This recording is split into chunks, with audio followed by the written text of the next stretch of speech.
Izivakashi sezibuyele emakhaya ngemuva kwempela sonto yokuqala konyaka. Bekulindeleke ukuthi umthamo wezimoto ube mningi emgwaqeni ngesonto.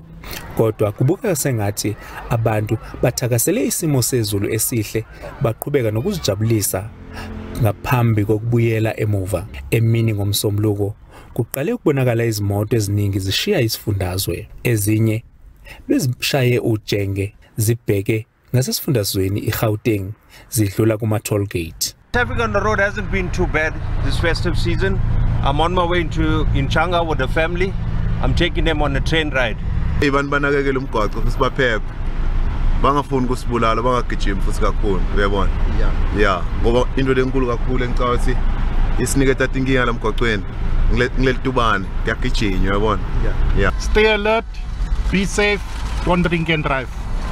Awu nangu sisuke naye phansi sibuya naye besithora naye futhi phambili baba.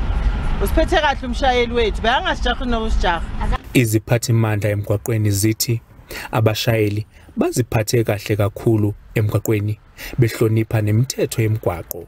It was not that bad in as much as we did have accidents, but we managed to scoop a certain percentage in terms of crashes and fatalities, whereby there was a drop of 20% crashes as well as fatalities in the province. I-N3 toll concession ithi kudlule izimoto zingaphezu kuka-2000 ngehora eMarianhill toll plaza.